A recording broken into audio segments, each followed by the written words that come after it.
Hey there guys, and thank you so much for joining me in this episode of Review Flex. We're going to be talking about the upcoming DCU movie, The Brave and the Bold. That's James Gunn and Peter Safran's take on The Dark Knight, the Batman within the brand new DC cinematic universe. There's a lot of people that are really excited to see what James Gunn's take is going to be on the Batman, and here we have a fantastic article from comicbookmovie.com talking about 5 different things that the Batman reboot needs to do in order to be successful. So let's jump in, let's take a look at these 5 different things that this movie needs to do in order to be successful. I'm sure there are more points, and if I think of them along the way, then I'll add them to the list as well. But let's go down, let's take a look at these 5 points for this movie to be successful, and let's just give our thoughts and comments as we go along and talk about this list.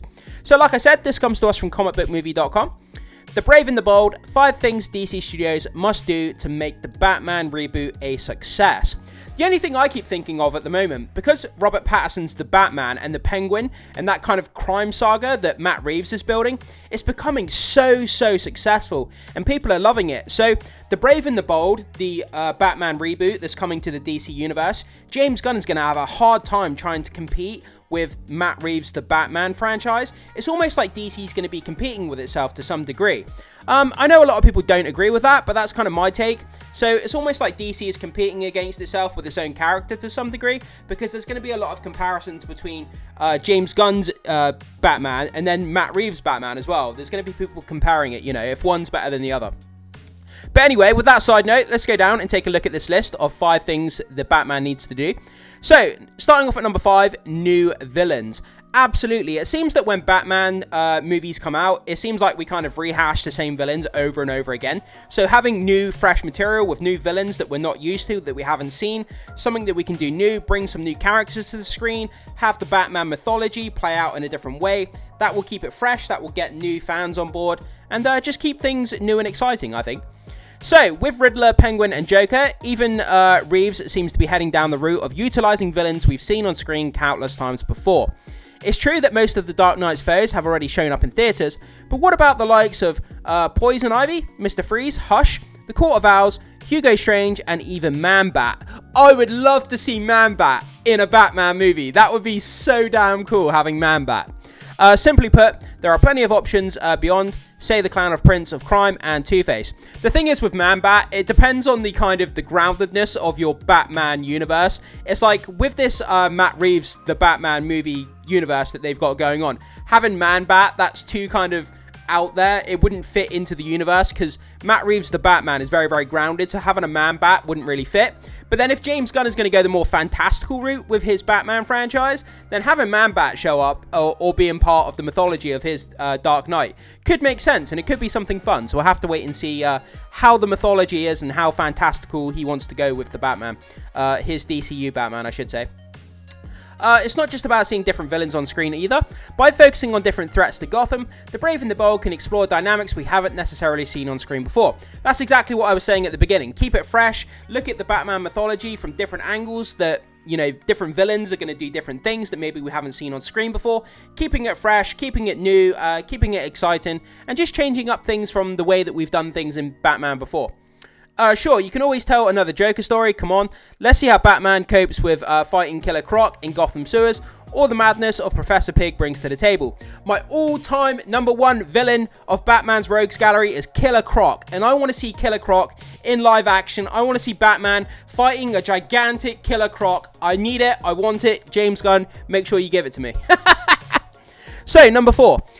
Make it unlike any big screen Batman we've seen before. So, with so many different versions of Batman having graced the screen over the years, it won't be easy for the Brave and the Bold to separate itself from the pack. Yeah, I mean, that's the thing, isn't it? I mean, you can change Batman up so many times, but ultimately, it's like, what are you going to do different to separate yourself from the crowd of other Batman movies? So, from Tim Burton's Gothic Gotham to the campiness of the 90s and even the grounded world established by Christopher Nolan, the hero is one that we've seen interpreted through many different lenses. For Reeves, it's been about telling an epic crime saga. So what can this movie do differently? Gunn has already established that this Batman will be a father as the story takes its cues from a comic book run which saw him learn he had a son, Damian, who trains as Robin. So yeah, having Damian Wayne in this movie. Obviously, that's going to be a different kind of angle on the Batman mythology that we haven't really seen explored on screen. So having that relationship between Bruce Wayne and Damian Wayne, that could be something new, something different, and see how that relationship between father and son during their crime fighting years and how that kind of plays out on screen. That's an excellent start, and moving away from expected darkness comes with this character to perhaps tell some campier, wackier high concept tales might be a refresher that Batman needs. So, moving on to number 3, embrace the comics. I love this layer here where he's got all these different things from his crime fighting years. This gigantic T-Rex, and he's got these kind of what do you call them? Kind of like different monuments and different kind of things that he's kept in his cave throughout the years that he's collected through crime fighting, and it's kind of cool. So this is a given, yes, but there are ways that DC Studios can do this with The Brave and the Bold, which help move Batman forward on screen in a way that makes the DCU Dark Knight unlike anything we've seen before. For starters, the Batcave needs to be huge, sweeping set full of the heroes' trophies from past battles. Yeah, like I was just saying, it's really, really exciting. Isn't it in one of the Batman games where you're walking around in the cave and it's like all these different mementos from different things where he's had different interactions with different villains. He's done different missions throughout his crime fighting years, and he's collected all these different kind of trophies, statues, mementos, items, and you can kind of see it in like Easter eggs, and it's just really, really fun. From past battles, countless bat suits and vehicles, and all the important bat computer F realism. Like I say, it all depends how fantastical James Gunn wants to go with his Batman universe. Does he want it to be more grounded? Does he want it to be more kind of supernatural and fantastical? It depends what kind of, what kind of angle he wants to approach the Batman from. So the costume needs to embrace the source material as well, ditching the armor and real-life weapons for Batman's sci-fi gadgets, and even the classic blue and grey color scheme. The villains should also wear their comic-accurate costumes. That I don't necessarily agree with. When you're adapting a comic book costume to a live-action rendition, you can't always copy it one for one. It would look utterly ridiculous. I mean, Marvel have done a good job with adapting their costumes from comics to live-action, but they've also done things where they've shown Easter eggs to the real comic book costumes on screen. You look at WandaVision, there was that episode during Halloween where Wanda, she wore her comic accurate costume, and it looked ridiculous. You can't do a one-for-one transition of a comic accurate costume into live action because some costumes look so ridiculous that they just wouldn't work. Most Batman movies have told original stories, but with Gunn calling the shots, we hope to see some specific comic book tales brought to life on screen for the first time. Yeah, again, we'll have to wait and see. Does he want to adapt comic books like what Marvel do? Marvel adapt things like Civil War, but they change it a lot. They keep a lot of the story beats intact, but then they also change a lot of it as well. So we'll have to see, is he going to adapt comic book stories, but then ultimately change it a little bit? Or is he going to go with original stories? We'll have to wait and see how he approaches that. So, the Bat family. This is something that I'm really looking forward to, exploring the other members of the Bat family. So, if Batman is old enough to have a 10-year-old son, we'd also like to see Dick Grayson, who has already become Nightwing. Nightwing, one of my most favourite Bat family characters. After serving as Robin, and for Jason Todd to still be suspected dead after a run-in with the Joker. Where does that leave Tim Drake? Well, we've always had something of a hard time accepting that Batman would enlist another child so soon after Jason's demise, so it might be the best to sideline him until down the line. Batgirl should absolutely be operating in Gotham City by this point, and all of these characters should play small yet important parts in The Brave and the Bold. Yeah, I mean, you don't have to focus majorly on these characters, have them on the periphery, kind of on the outside. Batman kind of sees them, or Easter eggs, allude to them in magazines or on TV, kind of have them out in the world, and then maybe in The Brave and the Bold 2 or 3, we can then bring in these characters and start exploring them and their relationship with Batman and Damian Wayne, and I think that would be, really, really fun to bring them in later down the line, once we've established Batman and his kind of core identity, then bring in Batgirl, then bring in Nightwing, then bring in these other characters and start, building out that relationship between Batman and those other kind of Bat family members.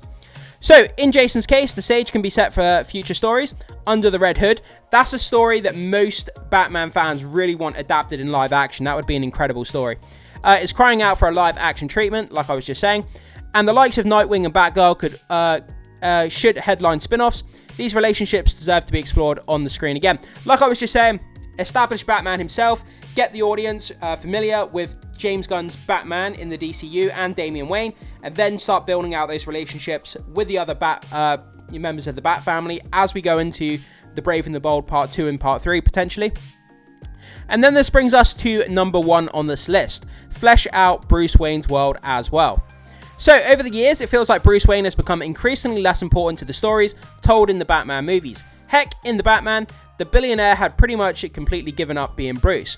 In The Brave and the Bold, a greater focus on Bruce's life outside of the Cape and Cowl would be welcomed. There's a strong chance we'll get that by exploring his past romance with Talia al Ghul, but more time at Wayne Industries and more time spent with his supporting cast is a must. Honestly, this movie just needs to give Bruce a love interest and spend more time exploring what he brings to Gotham when he's not dressed up at night fighting criminals. Perhaps we need some absolute Batman-style changes with one of Bruce's parents still alive in the present day. So yeah, I mean, when it comes to making a Batman film, I'm not a movie producer, so, you know, I don't have experience making a film about Batman, but treading that line in a Batman film between having, you know, Bruce Wayne's story and having Batman's story, having enough of each and then having them kind of interweave into each other in a movie, you have to make sure you fulfill both obligations of a great Batman story, great action scenes, but also you need to have that backstory of Bruce Wayne when he's not fighting crime. What does he do during the day? How does he use his persona as Bruce Wayne and his money and his company background? How does he use that to do good in Gotham City? How does he fight crime as Bruce Wayne when he's not in the Batman suit? So weaving those two things together, Bruce Wayne just as a normal businessman and him as the Dark Knight, weaving those two together, making sure each of those stories has ample time to fit together, and yeah, trying to do that in a story, it's got to be quite difficult getting that balance right to try and appease fans on both sides. So it'd be interesting to see how James Gunn tackles that. But yeah, that's the 5 points there, guys. So let's just sum this up quickly. So when it comes to the DCU and Brave and the Bold, we're talking about the 5 points to improve or to make a good Brave and the Bold. So having new villains, number 5. Number 4, make it unlike any big screen Batman we've seen before. So changing up the Batman, making it slightly different. Embrace the comics. So make it a bit more fantastical, having comic accurate costumes, adapting some of the comic storylines. Number 2, embracing the Bat family, building out the relationship between Bruce Wayne, the Dark Knight, and the Bat family as the movies progress. And then moving on to number 1, fleshing out Bruce Wayne's world as well. Making sure that we dive into complex and deep stories of Bruce Wayne as a businessman during the day and how his life as Bruce Wayne affects what's going on in Gotham, how it plays out during the movie. So yeah, I think that's 5 great points there, guys. If you have any more additional points that you want to add on, make sure you put it down into the comment section. I would love to hear what you have to say. What would you love to see from The Brave and the Bold, James Gunn's reboot on The Dark Knight, the Batman, within the DC Cinematic Universe that's being rebooted? I would love to hear your thoughts, comments, and opinions on if there's anything you want to add to that. But I'm so excited to see where they're going with this Batman reboot. I can't wait to see Batman interact with Superman, interacting with Green Lantern and Peacemaker, and having these characters come together in James Gunn's reboot of the DC Universe is going to be so fun. It's a great time to be a DC fan with all this news coming out, guys. Could not be more excited. Obviously, there's talk of the Superman trailer being debuted towards the end of the year. If that does come out, fingers crossed that it does. But thanks so much for joining me in this episode. Guys, if you enjoy this content, please do consider hitting that like and subscribing. Being a subscriber here really supports the channel and goes a long way to helping. Thank you so much. I will see you in the next video.